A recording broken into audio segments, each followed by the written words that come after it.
Hey guys, it's Libby, and today I wanted to share some information with you that I learned last year that I thought was really interesting, and so I'm gonna share it. Let's get started. So you may or may not know that there are different types of therapy out there. There's CBT, DBT, MI. I could keep going, but I'm gonna stop it right there.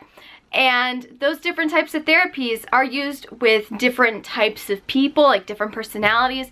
They're used with different disorders. They're used in different scenarios, stuff like that. And when you're getting treated, it's really important that you're matched with the right type of therapy that's going to be the most effective for you. The thing I want to share with you guys is that there is a newer therapy out there that was developed fairly recently as compared to the other types of therapies out there, and it may just be right for you, so I want you to know about it. This new type of therapy is called RODBT, or Radically Open Dialectical Behavioral Therapy. So it is related to just regular old DBT.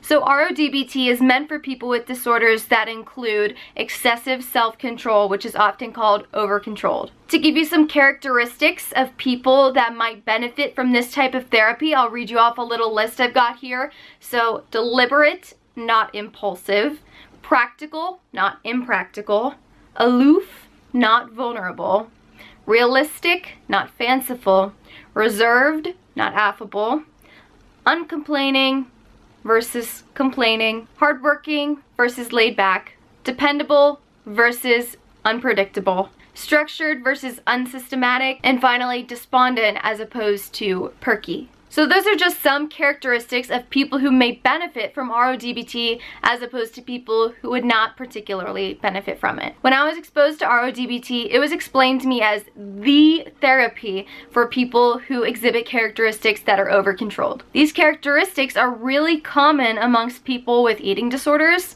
depression sometimes, and OCD. People with over-controlled characteristics who are suffering from those disorders, and maybe others as well, may not respond well to other types of therapies. And that's really important to note, and I think it's so great that there's a new type of therapy out there for these people. DBT is great for emotional dysregulation and poor impulse control.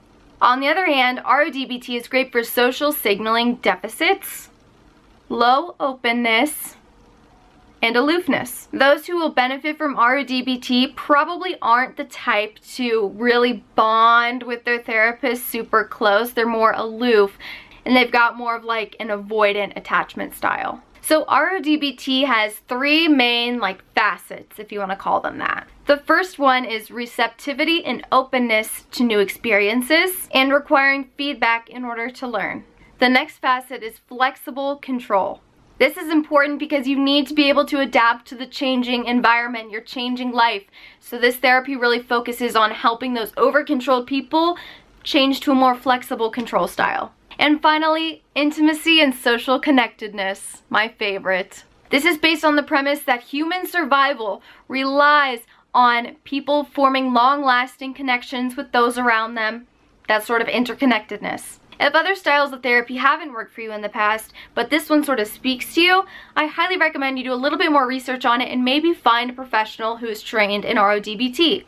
That all said, that's kind of all I got to share about RODBT. If you have any questions about it, I may or may not be able to answer. I'm not an expert or anything. I'm just a student. I'm just a patient, you know, sharing my knowledge and experience. So, all that said, I hope that this was a good video for you, and have a good one. Bye.